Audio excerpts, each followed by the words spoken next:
เฮ็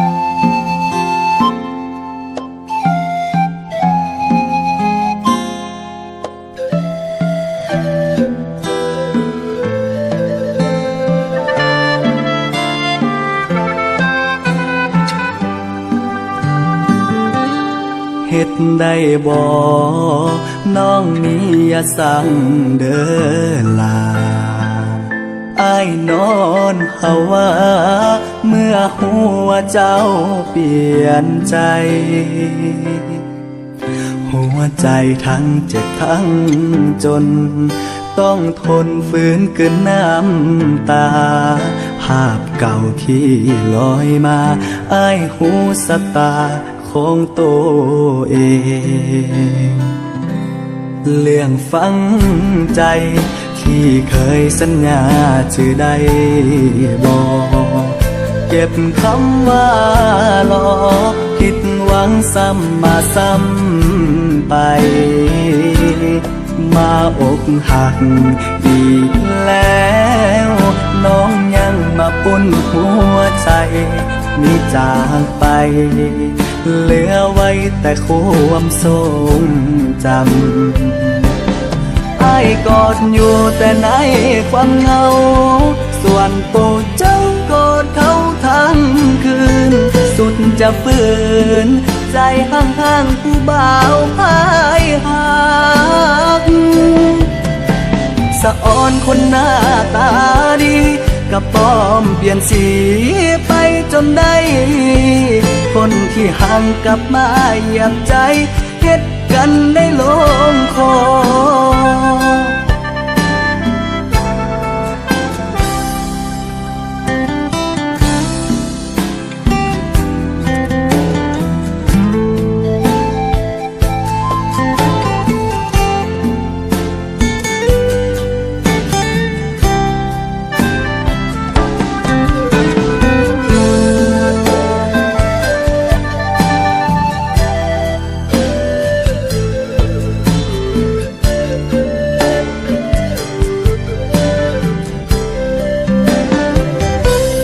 เรื่องฝังใจที่เคยสัญญาชื่อใดบอกเก็บคำว่าหลอกผิดหวังซ้ำมาซ้ำไปมาอกหักอีกแล้วน้องยังมาปุ่นหัวใจมีจากไป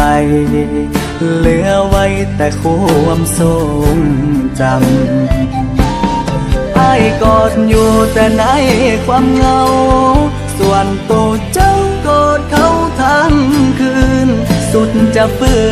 นใจห่างๆผู้บ่าวพายหักสะอ่อนคนหน้าตาดีกับป้อมเปลี่ยนสีไปจนได้คนที่ห่างกลับมาเหยียบใจเฮ็ดกันได้ลงคออ้ายกอดอยู่แต่ในความเหงาส่วนตัวเจ้ากอดเขาทั้งคืนสุดจะฝืนใจห่างๆผู้บ่าวพายหักสะอ่อนคนหน้าตาดีกับป้อมเปลี่ยนสีไปจนได้คนที่ห่างกลับมาเหยียบใจเฮ็ดกันได้ลงคอขอโทษที่หาอย่าเฮ็ดแบบนี้ได้บ่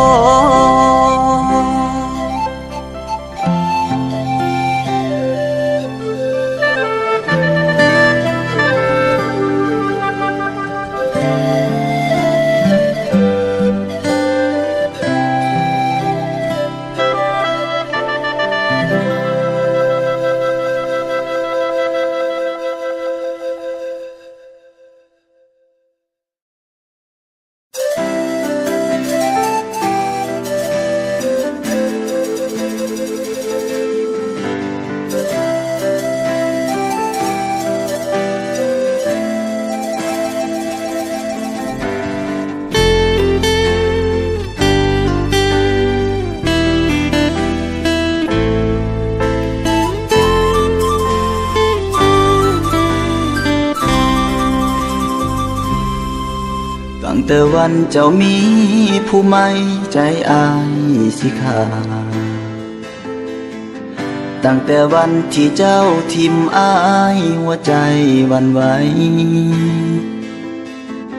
คนอยากไปสิเฮ็ดจังได้ดีสิเอาหยังมามัดกะบ่ได้อายหมดสิทธิ์ของใจของเจ้าแม่นบ่ตั้งแต่วันอายเสียน้ำตากับเจ้าน้อลาตั้งแต่มืออายเบิดปัญญาสิดึงเจ้าไว้เหตุจังใดเจ้ากะบ่หวนมาถึงเวลาที่เจ้าสิไปจำเป็นต้องได้ลีให้อยู่ข้างกำแพงบ่มีปัญญาสิดึงเจ้าไว้หัวใจเจ้าอยู่นำเขาคนเป็นแฟนเก่ามือนี้มันเบิดเวลาหัวใจอายนั้นกอดเจ้าแต่หัวใจเจ้านั้นกอดไผมันเจ็บเกือบตายน้ำตาสิไหลยามคิดฮอดเจ้าเด้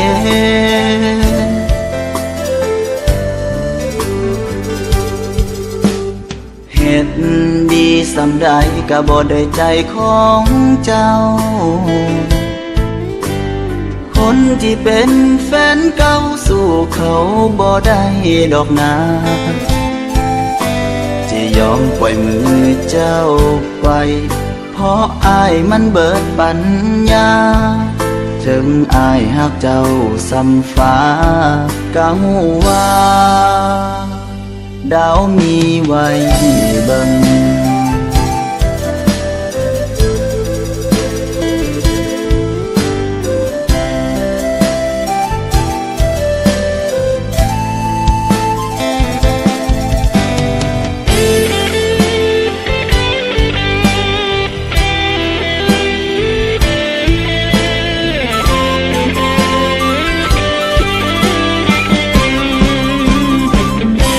บ่มีปัญญาสิดึงเจ้าไว้หัวใจเจ้าอยู่นำเขา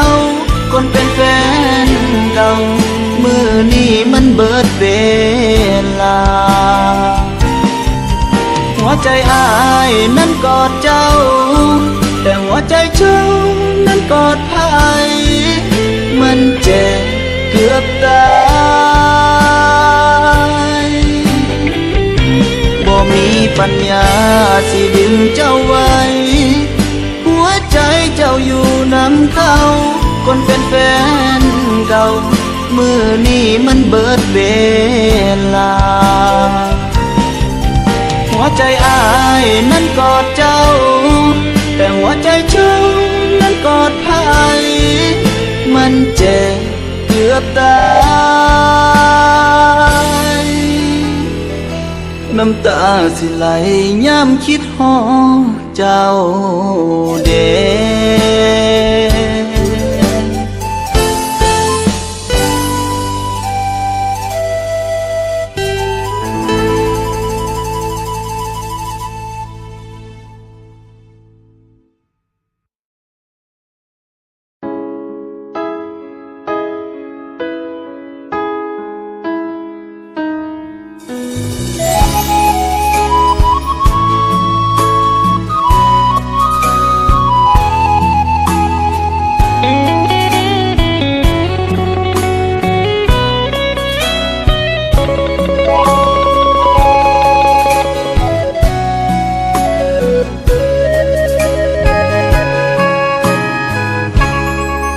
เก็บคำว่าฮักเฮา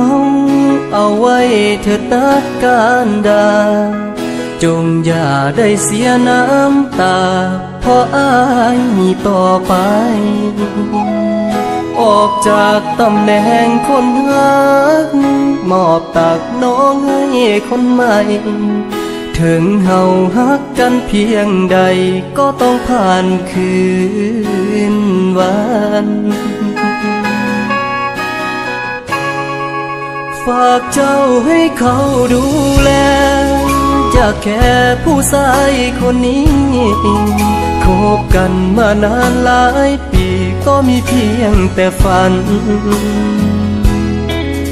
คนที่พร้อมกว่าเขามา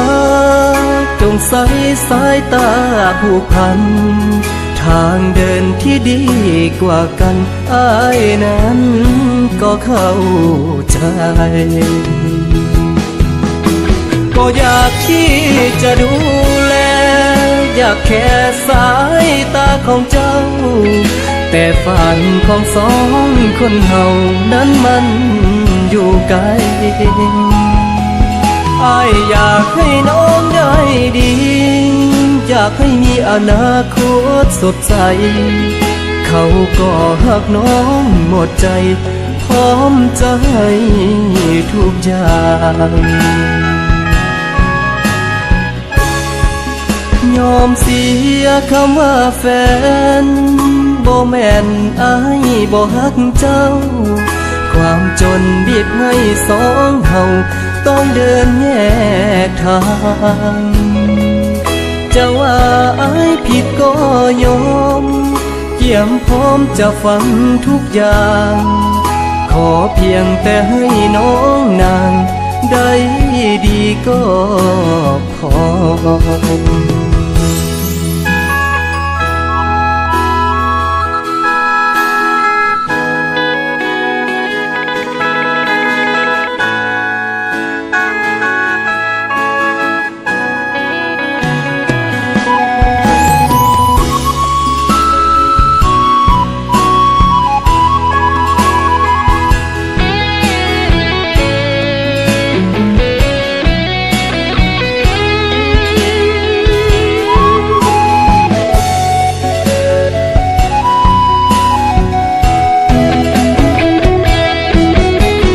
อยากที่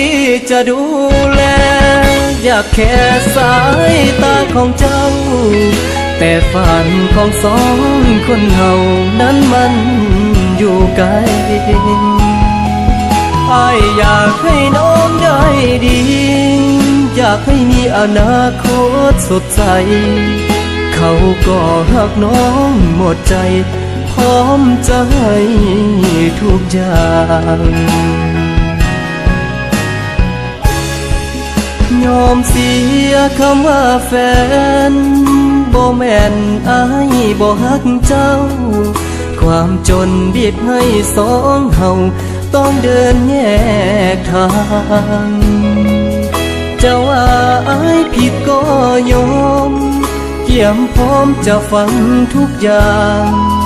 ขอเพียงแต่ให้น้องนางได้ดีก็พอยกโทษให้อ้ายได้บ่ที่ต้องจากไป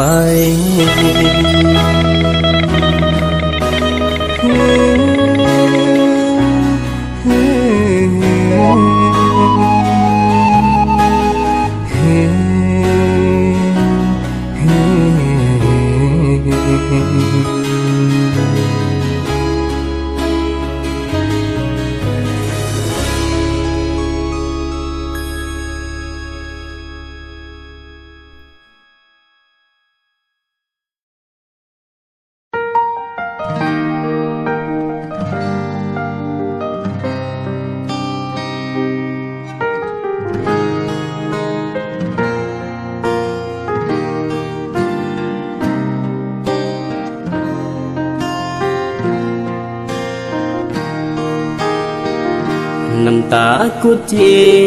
สิบ่ให้ไหลต่อไปเด้อลายอมให้ปล่อยดาเพราะว่าอ้ายหักเจ้าก็เป็นผู้สามีแรงนี่ง่ายหมอเขาสาวแรงมาเฝ้า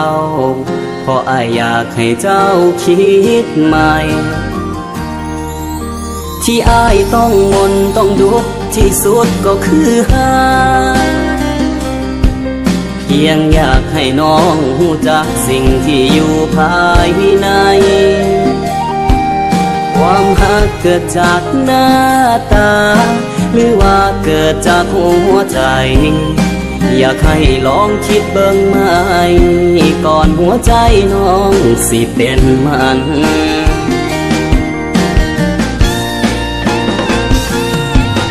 สิ่งที่อายบ่มีก็คือความหลอกมันจึงบ่พอให้เจ้ามาหาสิ่งสุดท้ายที่อายอยากให้หูจักความหักความจริงใจมีให้เกินห้อย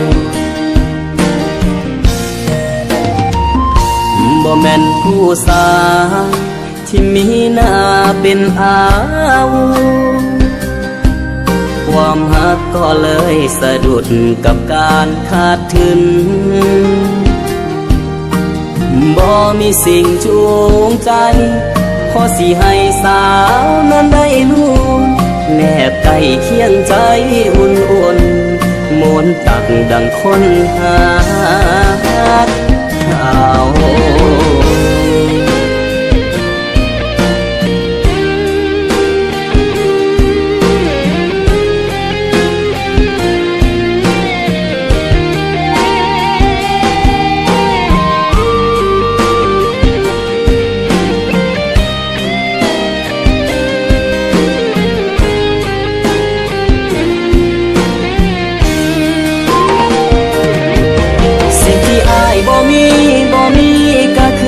ความหลอกมันจึงบ่พอให้เจ้ามาหาสิ่งสุดท้ายที่อายอยากให้หูจักความหักความจริงใจมีให้เกินห้อยบ่แม่นผู้สาวที่มีหน้าเป็นอาวุธความหักก็เลยสะดุดกับการขาดทุนบ่มีสิ่งจูงใจพอสิให้สาวนั้นได้รู้แนบใกล้เคียงใจอุ่นๆมนตักดังคนหาข่าว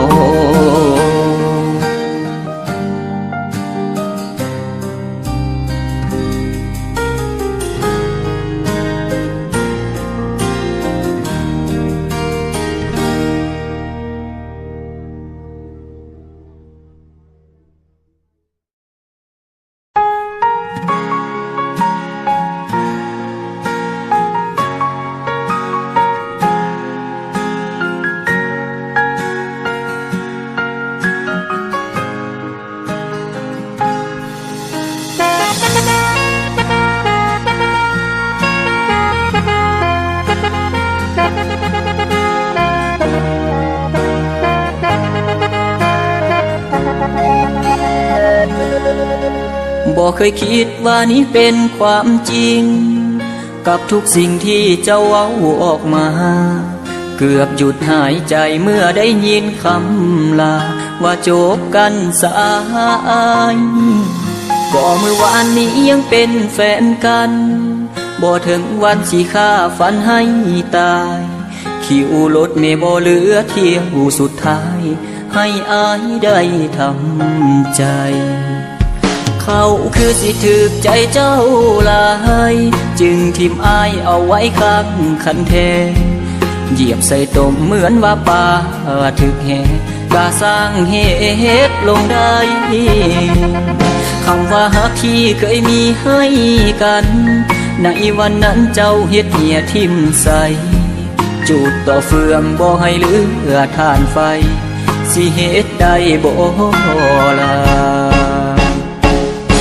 บ่แม่นขี้ควายที่ตกลงใส่ดินบ่แม่นก้อนหินทิ่มไว้ใส่ก็ได้คนทางคนก็มีหัวใจจะเป็นจังใดคือบ่มีค่า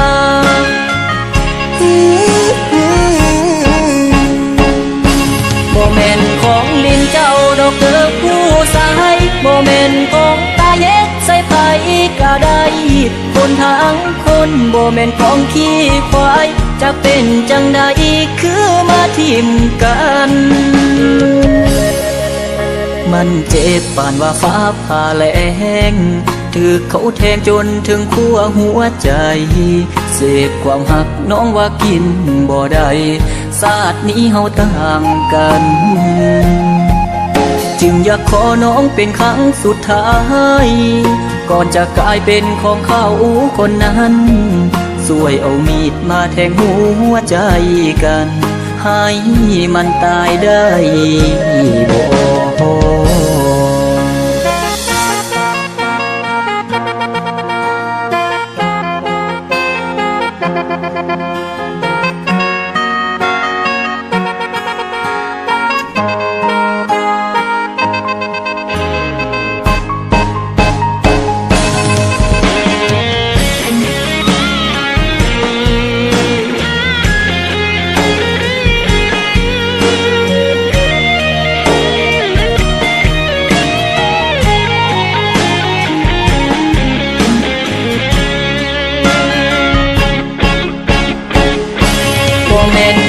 วายที่ตกลงใส่ดินโมเมนต์ก้อนหินทิ่มไว้ใส่ก็ได้คนทั้งคนก็มีหัวใจจะเป็นจังใดคือบ่มีค่า